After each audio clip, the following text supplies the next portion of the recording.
চাল ডাল বাটা ঝামেলা ছাড়াই কীভাবে সুজির ধোসা বানানো যায় সেটাই আমি আজকে দেখাচ্ছি বন্ধুরা।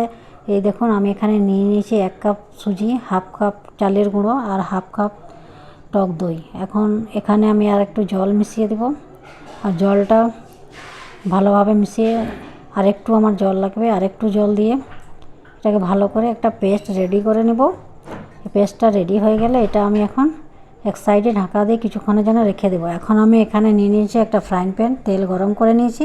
তেলটা গরম হয়ে গেছে, এখন দিয়ে দিয়েছি কারি পাতা আর শুকনো লঙ্কা। আর এখানে আমি এখন দিয়ে দেব কিছু ছোলার ডাল, আর এখন এখানে দিয়ে দেবো আমি কিছু চিনিবাদাম। এগুলোকে আমি এখন ভেজে নেব। এগুলো ভাজা ভাজা হয়ে গেলে, একটু ভাজা হয়ে গেলে এখন এখানে আমি দিয়ে দেব পেঁয়াজ কুচি। পেঁয়াজ কুচি এখানে আমি দিয়ে দিয়েছি বন্ধুরা। তো এখন আমি এটা পেঁয়াজটাও একটু ভেজে নেব, কিন্তু পেঁয়াজটা বেশি ভাজার দরকার নেই। আর এখন এখানে আমি দিয়ে দিচ্ছি টমেটো, একটা গোটা টমেটো। টমেটোটাও একটু নাড়াচাড়া করে নেব একটু যাতে নরম হয়ে যায়। আর এখন এখানে আমি দিয়ে দিচ্ছি নুন আর লঙ্কার গুঁড়ো। এই সবগুলো একসাথে একটু ভালো করে ভেজে নেব। আর এগুলো ভাজা হয়ে গেলে একটা প্লেটে ঢেলে ভালোভাবে একদম ঠান্ডা করে নেব। তারপর একটা মিক্সিং জারে এটা ঢেলে পেস্ট রেডি করে নেব। এখানে একটু জল দিয়ে দেব, আর জল দিয়ে আমার পেস্টটা রেডি করে নেব। পেস্টটা রেডি হয়ে গেছে। এখন দেখুন বন্ধুরা সুন্দর একটা চাটনি রেডি। এই চাটনিটা কিন্তু খুব টেস্টি হয়, একবার ট্রাই করে দেখবেন। এখন আমি একটা ফ্রাইং প্যান তাড়কা প্যানে তেল গরম করে নিয়েছি। ওখানে আমি কারি পাতা, সরষে আর শুকনো লঙ্কা দিয়ে একটা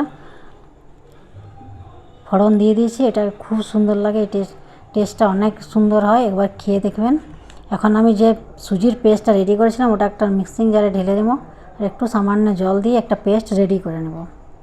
পেস্টটা আমার রেডি হয়ে গেছে, ব্যাটারটা, ধোসার ব্যাটার রেডি। এখন এর মধ্যে দিয়ে দেব নুন, আর দিয়ে দেব এখানে আমি একটা ইনোর প্যাকেট। যদি ইনো না থাকে তাহলে খাওয়া সোডাও দিতে পারেন, তাতেও খুব ভালো রেজাল্ট হয়। তো ধোসার ব্যাটারটা আমার এখন একেবারে রেডি। এখন আমি এটার মধ্যে ধোসা বানিয়ে নেব। আমি ধোসার জন্য তাওয়া রেডি করে নিয়েছি। তাওয়ার মধ্যে আমি তেল ব্রাশ করে একটু জল ছিটিয়ে দিয়েছি, তারপরে টিস্যু পেপারে মুছিয়ে নিয়েছি। এখন আমি ধোসার ব্যাটার এখানে দিয়ে দিয়েছি। ধোসার ব্যাটারটা দিয়ে সুন্দরভাবে ধোসাটা আমি রেডি করে নিয়েছি। এই দেখুন বন্ধুরা কি সুন্দর আমার ধোসাটা হয়েছে। এখন উপর থেকে একটু তেল দিয়ে দেবো। এই দেখুন বন্ধুরা নিচের থেকে আমার ধোসাটা একদম ক্রিস্পি হয়ে এসেছে। এখন আমি উপর থেকে যে চাটনিটা আমি রেডি করেছিলাম সেই চাটনিটা উপর থেকে একটু দিয়ে দেবো। এটা কিন্তু করলে খুব সুন্দর লাগে। আর দিয়ে দেবো উপর থেকে পেঁয়াজ কুচি। এইভাবে আমি সব ধোসাগুলো বানিয়ে নেব। এই সুন্দর ক্রিস্পি ধোসা আমার রেডি হয়ে গেছে বন্ধুরা। যদি আপনাদের এই ভিডিওটা ভালো লেগে থাকে তো প্লিজ লাইক করবেন, কমেন্ট করবেন, আমার পেজটাকে ফলো করবেন। Thank you.